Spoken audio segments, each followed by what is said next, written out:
श्रीराम जय राम जय जय राम।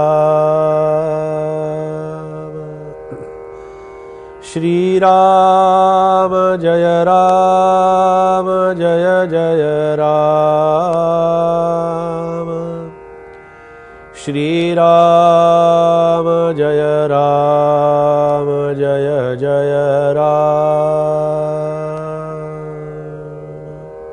जे जे दृष्टीने देखिले, जे जे शब्दे ओळखिले, जे जे मनास भासले, तितुके रूप जयेचे श्रीराम। श्रीमद ग्रंथराज दासबोधातील हे शारदेचं स्तवन आपलं सुरू आहे आणि या दासबोधाच्या अंतर्गत असणारं हे शारदा मातेचं स्तवन, हे शारदा मातेचं चिंतन आपल्याला काय दाखवतं, आपल्याला काय शिकवतं, आपल्याला कोणतं मार्गदर्शन करतं? तर मार्गदर्शन एकच आहे की आपल्या जीवनामध्ये अशी एक शक्ती लपलेली आहे की ज्या शक्तीचं आपल्याला आयुष्यभरामध्ये कधी दर्शन म्हणून घडत नाही। मी माझ्या प्रपंचामध्ये, माझ्या व्यवसायामध्ये, माझ्या उद्योगामध्ये मी इतका तल्लीन झालेलो आहे, रममाण झालेलो आहे, त्यामुळे मला अशा अध्यात्माचा, परमार्थाचा, सन्मार्गाचा, सत्यमार्गाचा, चांगल्या मार्गाचा अशा रीतीनं मला कधीही स्मरण माझ्या मनामध्ये राहत नाही, आठवण मला त्याची होत नाही। एक साधा उदाहरण आपल्याला देतो की आपल्याला आठवणं किंवा न आठवणं, आपल्याला एखाद्या वेळेला पटकन एकदा आठवून जातं, पण त्या आठवण्याच्या पाठीमागे, त्या स्मरणाच्या पाठीमागे काहीतरी शक्ती लपलेली आहे। विस्मरणाच्या पाठीमागेही लपलेली असते, पण विस्मरणाच्या पाठीमागे लपलेल्या शक्तीचं स्मरण करण्यापेक्षा स्मरणामध्ये स्मरण असावं। स्मरणात जेव्हा जेवढा आनंद आहे ते स्मरण मला आपल्याला व्यवहाराचं स्मरण आहे, प्रपंचाचं स्मरण आहे, उद्योगाचं स्मरण आहे, आपल्या आपल्या कामधंद्याचं स्मरण आहे, मला माझ्या जीवनामध्ये काय करायचं आहे, काय गाठायचं आहे त्याचंही मला स्मरण असतं। माझ्या मुलाबाळांचं मला स्मरण आहे, माझ्या घरादाराचं मला स्मरण आहे, माझ्या सगळ्या प्रपंचातल्या झालंय काय की सगळ्या नाशिवंताचं मला स्मरण आहे। पण शाश्वत टिकणारं, माझ्याबरोबर येणारं आणि माझ्या अखंड बरोबर येऊन काम करणारं असं सद्गुरु तत्व जे आहे त्या सद्गुरु तत्वाचं मला विस्मरण झालेलं आहे। सद्गुरु तत्व, ईश्वरी तत्व, शारदेचं तत्व हे त्या तत्वाशी जोडलेलं आहे।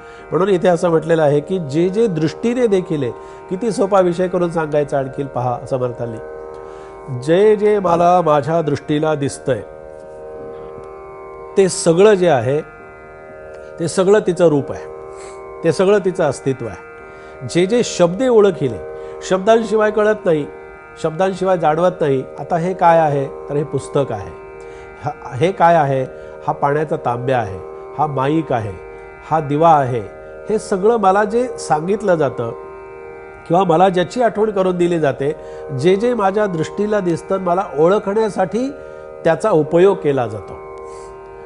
मला बाकीच्या वस्तू ओळखण्यासाठी मला उपयोग करून दिला जातो, पण मला माझी ओळख करून देण्यासाठी शारदा मातेचं चिंतन करावं लागतं। त्या शारदा मातेचं, भगवंताचं स्मरण करा, रामाचं चिंतन करा। राम या शक्तीचं विस्मरण आपल्यामध्ये कधीही होऊ देऊ नका। रामाचं विस्मरण होण्यासाठी अनेक गोष्टी आहेत, अनेक प्रकार आहेत, अनेक प्रकाराने मला त्याचं विस्मरण होऊ शकतं, पण स्मरण होण्यासाठी मात्र मला काहीतरी त्याच्या स्मरणामध्ये राहावं लागतं। काय लक्षात ठेवावं नेहमी, हे सतत लक्षात ठेवा की मी ईश्वराचा नाही तर ईश्वर माझा आहे। माझ्यामध्ये ईश्वर आहे असं मी म्हणत असतो, पण मला असं वाटतं की माझ्या मुखातून ईश्वर बोलत असतो। आणि ही चराचरामध्ये विश्वाच्या कल्पनेपाठीमागची ही धारणाच आपली असली पाहिजे। प्रत्येक वस्तूमध्ये शक्ती आहे, प्रत्येक वस्तूमध्ये सामर्थ्य आहे, प्रत्येक व्यक्तीमध्ये ती चेतना आहे। ती चेतनेशिवाय तर जगू शकत नाही। माणूस पाण्याशिवाय जगतो का? माणूस अन्नाशिवाय जगू शकतो? अन्न आणि पाण्याशिवाय माणूस जर जगू शकत नसेल तर अन्न आणि पाणी निर्माण कोणी केलं याच्या स्मरणामध्ये राहण्यात काय अवघड आहे, काय कठीण आहे, कसलं दुःख आहे, कसल्या यातना आहेत? ज्यांनी हे अन्न पाणी निर्माण केलं ना, ज्याच्याशिवाय तू राहू शकत नाहीस, पाणी जर पिलं नाही, राहू शकतोस का 4 तास? राहू शकतो का एखादा दिवस की पाणीच प्यालेलं नाहीये, एक दिवसभर पाणी प्यालेलं नाही, असं होऊ शकतं का? तर नाही. पाणी निर्माण कोणी केलं? त्या पाण्याचा निर्माता कोण आहे? त्या पाण्याचा साठा काय आहे? त्या पाण्याचा जलाशय जो आहे, हा जलाशय निर्माण केला कोणी? त्या जलाशयातून निर्माण होणारं जे पाणी आहे, ज्या आकाशातून ढगातून जे पाणी खाली पावसाच्या रूपानं, त्या जलबिंदूच्या रूपानं जेव्हा खाली कोसळतं, तेव्हा ते कोसळण्याची प्रक्रिया काय असते? आपल्याला असं वाटतं की अरे झाला पाऊस, यावेळचा पाऊस कमी पडला, यावेळी पाऊस जास्ती पडला, यावेळी पाऊस पडलाच नाही. पण आम्ही नुसत्या या सगळ्या वल्गना आम्ही नाशिवंत देहाच्या माध्यमातून, आमच्या तोंडातून त्या सगळ्या करत असतो. पण अस्तित्व रूपानं जर पाहिलं तर समर्थ म्हणतात, जे जे दृष्टीचं देखिले, जे जे शब्दे ओळखिले, शब्दाने याची ओळख होते, जे जे मनास भासले तितुके रूप जयचे. मनाला सुद्धा भास नावाचा प्रकार नेहमी होत असतो. आपण जर पाहिलं तर आपल्या लक्षात येईल की जो जो भास आहे ना, तो भास नेहमी खोटा असतो. भास हा कधी खरा असत नाही.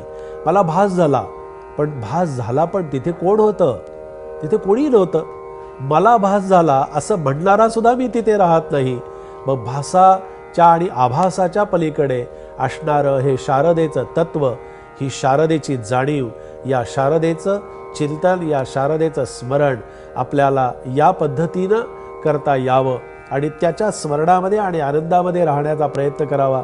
जीवन 2 दिवसांची वस्ती कोठेतरी करावी, असं जेव्हा समर्थ म्हणतात, तेव्हा या जीवनामध्ये मला 2च दिवस राहायचं आहे, अशा प्रकारानं आपण राहावं आणि त्याचा आनंद आपल्या जीवनामध्ये घ्यावा.